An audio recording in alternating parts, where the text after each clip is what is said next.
Hello everyone, my name is Shadab Nizami. I have done my BSc from Lalit Lal Mithila University and I have 3 years of teaching experience. Today we are going to discussing about cell cycle and division. Cell cycle and division. इस cell cycle and division के अंदर हमारा एक छोटा सा topic है meiosis, जिसको हम लोग देखने वाले हैं, दैट इज मियोसिस। अगर मैं इस मियोसिस का आप लोगों को एक डायरेक्शन बता दूं कि मियोसिस में हम लोग क्या क्या पढ़ने वाले हैं इस मियोसिस में, क्योंकि मियोसिस में 2 स्टेप्स होते हैं। First is meiosis 1 and second is meiosis 2। इस मियोसिस में 4 फेजेस होते हैं। फर्स्ट इज प्रोफेज 1, जिसको हम लोग देखेंगे, metaphase 1, anaphase 1 and the last is telophase 1। उसी तरह इस मियोसिस में भी 4 फेजेस होते हैं, meiosis 2 prophase 2, metaphase 2, anaphase 2 and telophase 2, है ना। इस मियोसिस के प्रोफेज 1 को फर्दर 5 सब फेजेस में डिवाइड किया गया है। First is leptotene, second is zygotene, third is pachytene, diplotene and the last is diakinesis. तो इस मियोसिस को पढ़ते समय हम ये देखेंगे कि मियोसिस में जो 2 फेजेस होते हैं उसमें ये चारों फेजेस को देखेंगे, prophase 1, metaphase 1, anaphase 1 and telophase 1।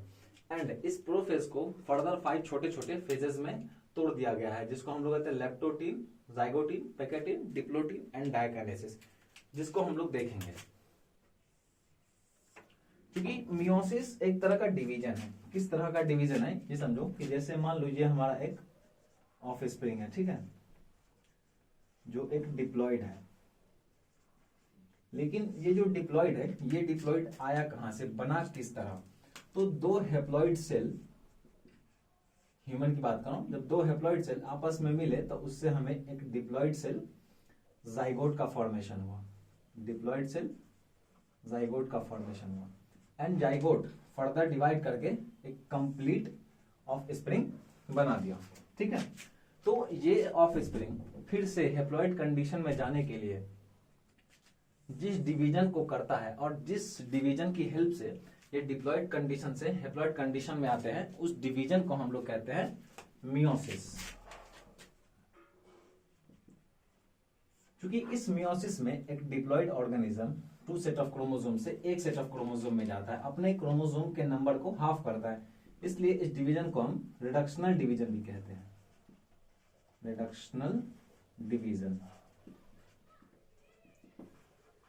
तो यहां से यहां तक जाने में, मियोसिस के स्टेप्स को पूरा करने में इस डिप्लॉयड सेल में कुछ चेंजेस आते हैं, ठीक है। चेंजेस आते हैं, जो चेंजेस को करके ये डिप्लॉयड कंडीशन से हेप्लॉयड कंडीशन में जाता है। तो वो चेंजेस को हम लोग देखेंगे कि आखिर किस तरह के चेंजेस आते हैं और उसमें क्या क्या होते हैं। तो फर्स्ट इज मियोसिस को मैं अगर समझाऊं तो मियोसिस में 2 स्टेप्स होते हैं।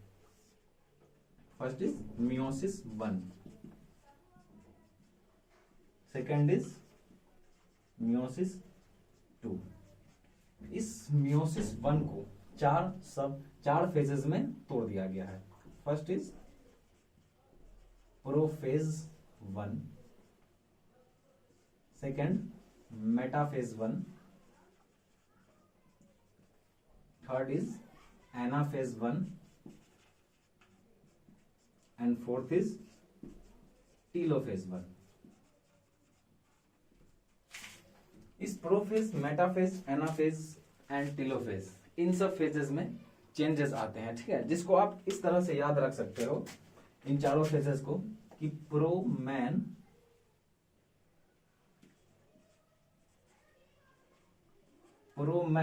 कहीं घूमने गया। कहां घूमने गया? तो मैं 2 कंट्री का नाम ऐसे लिख सकता हूं, प्रोमैन ऑस्ट्रेलिया थाईलैंड घूमने गया, घूमने गया। एक बंदा है जो घूमने गया है ऑस्ट्रेलिया एंड थाईलैंड, जिससे आप इस चारों फेजेस को याद रख सकते हैं। प्रो मैन ऑस्ट्रेलिया थाईलैंड गया। क्योंकि इन चारों फेजेस में से प्रो फेज 1 को कॉम्प्लेक्स फेज कहा गया। कॉम्प्लेक्स फेज क्यों कहा गया? क्योंकि इस फेज में क्रोमोसोम का बिहेवियर काफी कॉम्प्लेक्स है। कॉम्प्लेक्स कहने का मतलब है कि इस पर्टिकुलर फेज में क्रोमोसोम ज्यादा चेंजेस आते हैं एज कंपेयर टू दिस। तो इसलिए इस प्रो फेज को 5 सब फेजेस में तोड़ दिया गया है। क्यों? क्योंकि इसके कंपेयर में इस फेजेस में ज्यादा चेंजेस होते हैं। तो इस प्रो फेज 1 को 5 छोटे छोटे फेजेस में तोड़ दिया गया है, जिसमें एक है leptotene, second zygotene, third pachytene, fourth diplotene and fifth is diakinesis. इन सब फेजेस में छोटे छोटे स्मॉल चेंजेस होते हैं, ठीक है। इसलिए इस प्रो फेज 1 को 5 सब फेजेस में तोड़ दिया गया है। इसको आप किस तरह से याद रख सकते हैं कि ये जो 5 फेजेस है अपने पास, लेप्टोटीन, जाइगोटीन, पेकेटीन, डिप्लोटीन एंड डायाकाइनेसिस। इसके लिए एक सिंपल सा ट्रिक है। जैसे कि आप लोग सोचो, आप किसी से कुछ चीज लेने जाते हैं कि किसी के पास कोई चीज है और वो चीज हमारे पास नहीं है, लेकिन हमें उस चीज की जरूरत है। तो आप उनसे मांगते हैं और वो हमें दे देते हैं। लेकिन देने के बाद वो हमें क्या कहते हैं? ले जा पर दे देना। क्या कहते हैं? ले जा पर दे देना। ले जा पर दे देना। तो इस ले का एल रिप्रेजेंट करता है लेप्टोटीन, जा का जेड जाइगोटीन, पर का पी रिप्रेजेंट करता है पेकेटीन, डी का दे का डी रिप्रेजेंट करता है डिप्लोटीन एंड देना का डी रिप्रेजेंट करता है डायाकाइनेसिस। इस तरह से आप प्रोफेज 1 के 5 फेजेस को याद रख सकते हैं, है ना। इस प्रोफेज 1 में लेप्टोटीन, जाइगोटीन, पेकेटीन, डिप्लोटीन एंड डायाकाइनेसिस, जिसको आप इस तरह से याद रख सकते हैं, ले जा पर दे देना, है ना। तो हम लोग ये देखते हैं कि जब एक डिप्लॉइड सेल मियोसिस डिवीजन को करके हैप्लॉइड कंडीशन में जाता है तो क्या क्या चेंजेस आते हैं। तो हम पहला सब फेज लेप्टोटीन के अंदर चेंजेस देखते हैं कि क्या चेंजेस आते हैं। सबसे पहले हम देखेंगे कि लेप्टोटीन में क्या चेंजेस आते हैं। फिर अगला है जाइगोटीन, देन पेकेटीन, डिप्लोटीन एंड डायाकाइनेसिस। इस तरह से जितने 5 सब फेजेस हैं उन 5 सब फेजेस में हम लोग चेंजेस देखते हैं।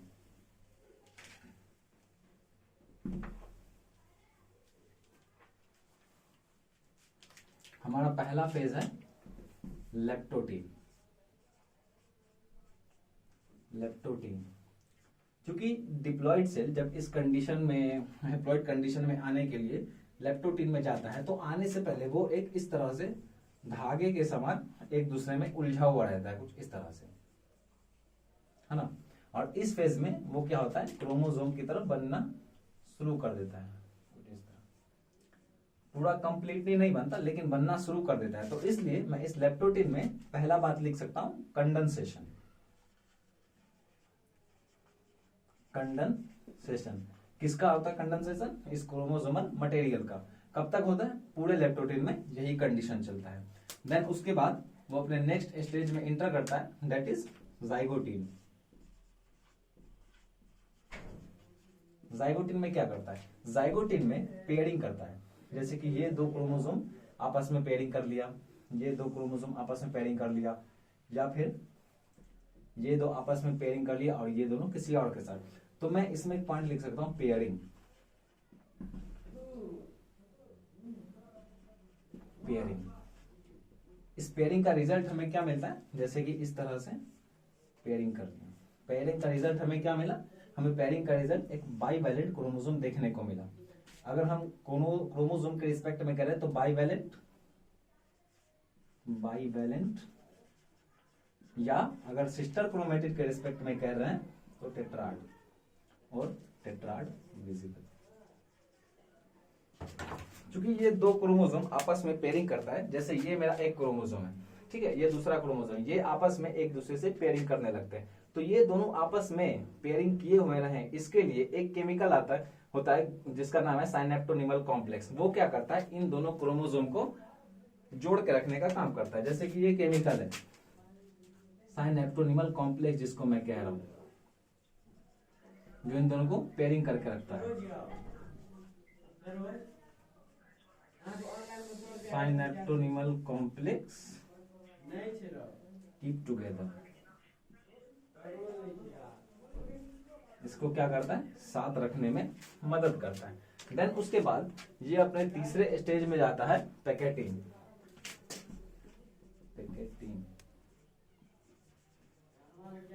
पैकेटिन में क्या करता है, पैकेटिन में जैसे ये होमोलोगस पेयर वाला क्रोमोसोम एक साथ है, ये कुछ इस तरह से एक दूसरे के ऊपर क्रॉसिंग ओवर बनाते हैं, कुछ इस तरह से क्रॉसिंग ओवर करते हैं, जिसको मैं कह रहा हूं crossing, first crossing over. Then जिस पॉइंट पे क्रॉसिंग ओवर की ये हुआ है, उसको मैं कह रहा हूं रिकॉम्बिनेशन नॉड्यूल। इसको तो मैं कह रहा हूं रिकॉम्बिनेशन नॉड्यूल।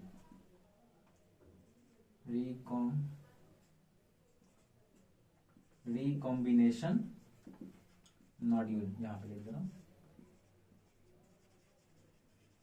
Recombination nodule. और ये रिकॉम्बिनेशन नॉड्यूल करवाता कौन है, एक एंजाइम होता है जिसका नाम है रिकॉम्बिनेज।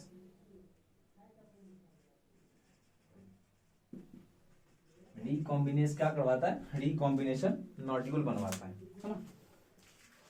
इसके बाद ये अपने फोर्थ स्टेज में जाता है, that is diplotene.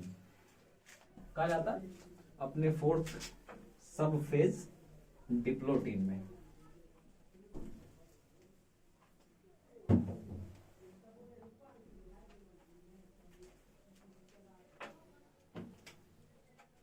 Fourth phase diplotene में।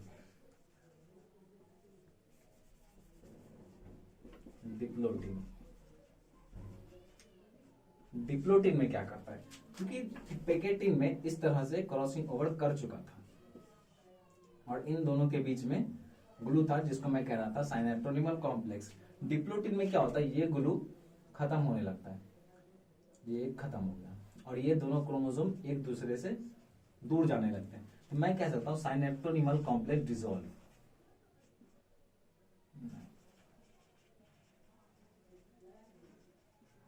साइनेप्टोनिमल कॉम्प्लेक्स क्या हुआ, खत्म होना शुरू हो गया, एंड जिसकी वजह से ये दो को पेयर वाला क्रोमोसोम एक दूसरे से दूर जाने लगे, तो मैं कह सकता हूं क्रोमोसोम मूव्स अपार्ट।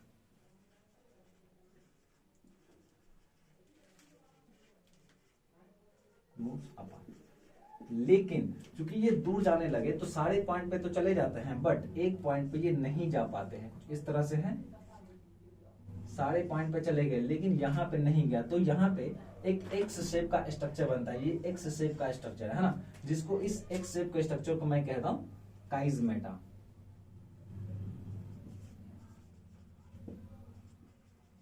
काइजमेटा देखने को मिलता है, काइजमेटा विजिबल किसमें, डिप्लोटीन में। देन उसके बाद ये डिप्लोटीन के बाद ये अपने लास्ट फेज में जाता है, जिसको हम लोग कहते हैं डायाकाइनेसिस। लास्ट सब फेजेस क्या है प्रोफेज का, डायाकाइनेसिस। इस डायाकाइनेसिस में क्या होता है, टर्मिनलाइजेशन ऑफ काइजमेटा। जैसे कि ये हमारा काइजमेटा बन चुका था, लेकिन ये काइजमेटा क्या होता है, टूट जाता है, और टूटने के बाद हमारा जो फाइनल रिजल्ट दिखता है वो इस तरह से।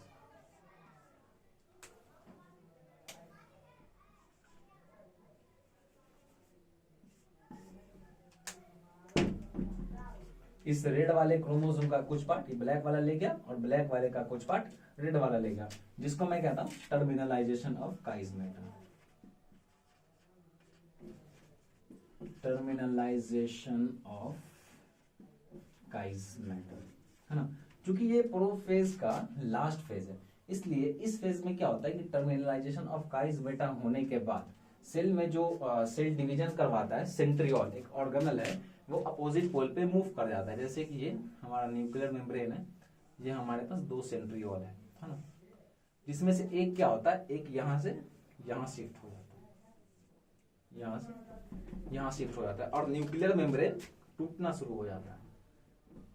इस तरह से न्यूक्लियर मेम्ब्रेन टूटना शुरू हो जाता है और इसके अंदर कुछ ऑर्गेनल्स होते हैं जैसे कि ईआर, गोल्जी बॉडी वगैरह पूरी तरह से खत्म होने लगते हैं, गायब सा हो जाते हैं। तो मैं कह सकता हूं टर्मिनलाइजेशन ऑफ काइज मेटा के बाद nuclear membrane start disappearing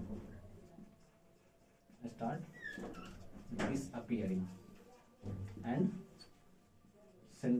centrosome move to opposite pole.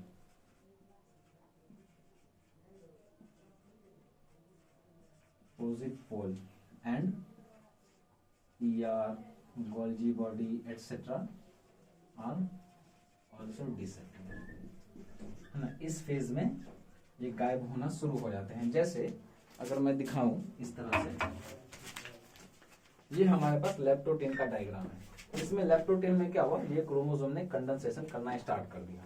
Condensation start तो कर दिया लेकिन ये पूरी तरह से दिख नहीं रहा है, मतलब कुछ टूटा फूटा सा दिख रहा है। ये कब अच्छे से दिखता है, अपने अगले फेज जाइगोटिन में। ये देखिए जाइगोटिन में, इसके बाद ये वाला फेज जाइगोटिन में ये पूरा कंडेंस हो चुका है और पेयरिंग करना शुरू कर दिया, पेयरिंग कर चुका है, जिसको हमने क्या कहा, साइनेप्सिस।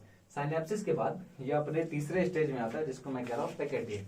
पैकेटिन में ये क्या कर रहा है, रिकॉम्बिनेशन नोड्यूल, यहाँ पे देखिए रिकॉम्बिनेशन नोड्यूल बना दिया है, जिसको एक एंजाइम की जरूरत पड़ती है, रिकॉम्बिनेशन नोड्यूल बना दिया। देन इसके बाद फोर्थ स्टेज हो जाएगा, डेट इज डिप्लोटीन।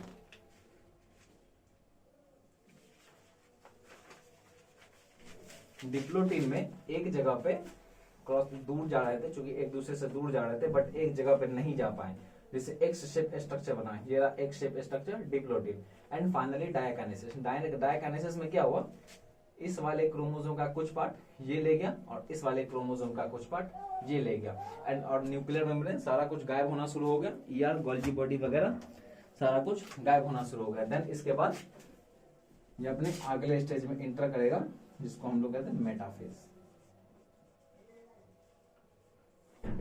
तो चूंकि अगर मैं इस टॉपिक को समराइज करने की कोशिश करूं कि हम लोगों ने क्या क्या पढ़ा और क्या क्या देखा। सबसे पहले मियोसिस 2 फेजेस को हमने देख लिया, 1 एंड मियोसिस 2। मियोसिस 1 में प्रोफेज में 5 सब फेजेस होता है, जिसमें आता है एक लेप्टोटीन। लेप्टोटीन में हमने क्या देखा कि क्रोमोसोम स्टार्टिंग में धागे के जैसा रहेगा एंड देन वो कंडेंस होना शुरू हो जाएगा, ये पूरे लेप्टोटीन में ये चलेगा। देन उसके बाद ये इंटर करेगा अपने नेक्स्ट स्टेज जाइगोटिन में। क्योंकि लेप्टोटीन में कंडेंसेशन स्टार्ट हुआ था लेकिन वो अच्छी तरह से कंडेंस नहीं हो पाया था, वो अच्छी तरह से कंडेंस कब होगा, अपने अगले स्टेज जाइगोटिन में। जाइगोटिन में अच्छी तरह से कंडेंस होता है, 2 क्रोमोसोम आपस में पेयरिंग करता है, जिसको हम लोग साइनेप्सिस कहते हैं, जिसका रिजल्ट हमें क्या मिलता है, बाइवैलेंट और टेट्राड देखने को मिलता है। वो बाइवैलेंट और टेट्राड भी हमें क्लियरली नहीं दिखता है, वो दिखता है क्लियरली इसके अगले स्टेज पैकेटिन में। पैकेटिन में क्या करता है, crossing over and recombination nodule बनाता है। देन वो एंटर करता है डिप्लोटीन में। डिप्लोटीन में जो पेयरिंग करने के लिए एक केमिकल था साइनेप्टोनिमल कॉम्प्लेक्स, वो डिसॉल्व होना शुरू हो जाता है। तो डिसॉल्व होना शुरू होने के बाद ये 2 क्रोमोसोम एक दूसरे से दूर जाने लगता है, बट स्टिल एक जगह पे दूर नहीं जा पाता है, जिसकी वजह से हमें एक्स शेप स्ट्रक्चर देखने को मिलता है। उस एक्स शेप स्ट्रक्चर को हमने क्या कहा, काइजमेटा।